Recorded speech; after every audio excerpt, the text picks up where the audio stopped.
লোভ লালসায় কত হইয়া করলে কত কি আজ তোমার হইল না হুঁশ, সময় গড়িয়া যায়। আজ তোমার হইল না হুঁশ, সময় গড়িয়া যায়। আজ তোমার হইল না হুঁশ, সময় গড়িয়া যায়। আজ তোমার হইল না হুঁশ, সময় গড়িয়া যায়। অতয়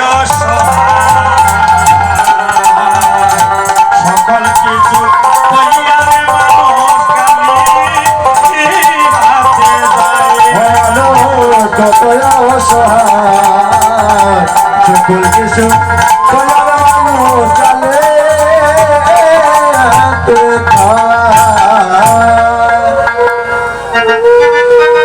শূন্য হাতে একদিন বিদায় নিতে হবে। তবে আমরা বড় কঠিন যুগে জন্ম নিয়েছি।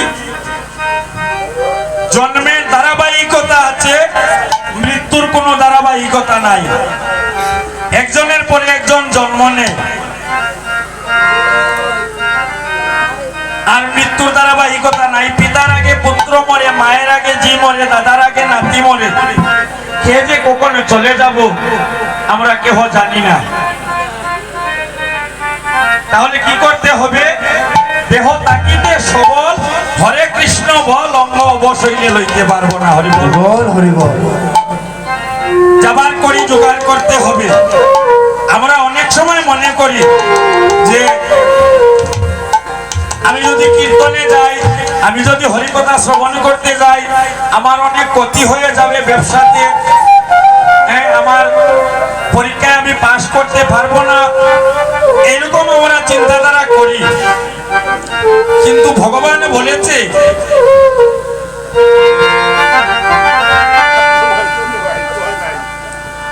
ভক্ত যদি দেবে অন্ন আমি বসে খাই, আমার ভক্তের তরি অচল হইলে আমি নিজে বইটা পাই।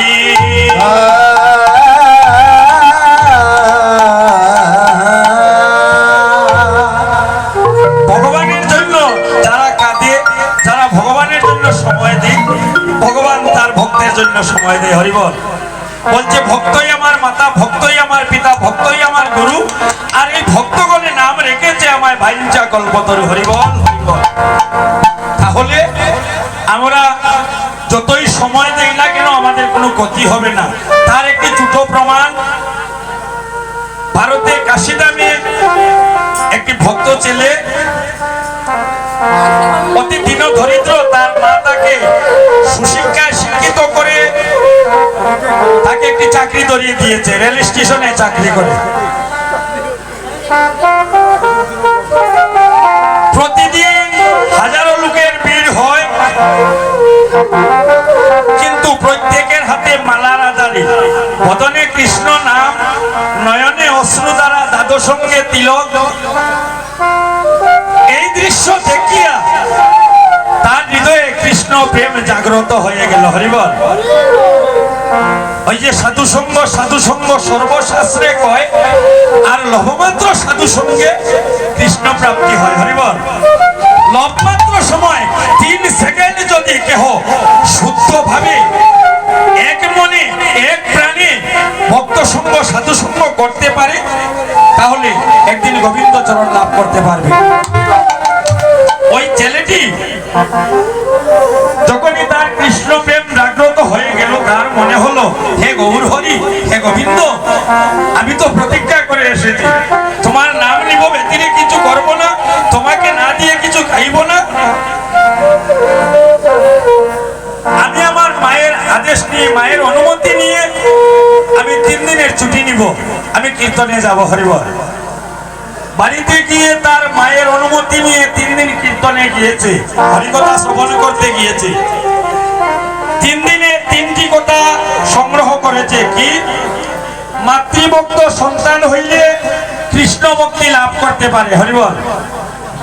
লক্ষ্য করবেন কথাগুলা, কারণ মাতা পিতা এমনই দল, এটা সর্বধর্মে বলেছে, ইসলামও বলেছে, সন্তানের মা বাবার পায়ের নিচে সন্তানের বেশ। আর আমাদের সনাতন ধর্মে কি বলেছে?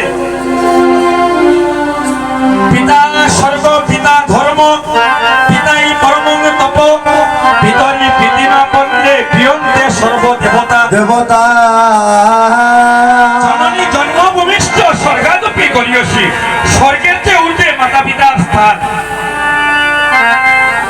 এজন্য বলেছে মাতৃভক্ত সন্তান হইলে কৃষ্ণ ভক্তি লাভ করতে পারে, আর স্বামী ভক্ত নারী হইলে ঘরে বসিয়া কৃষ্ণ ভক্তি লাভ করতে পারে।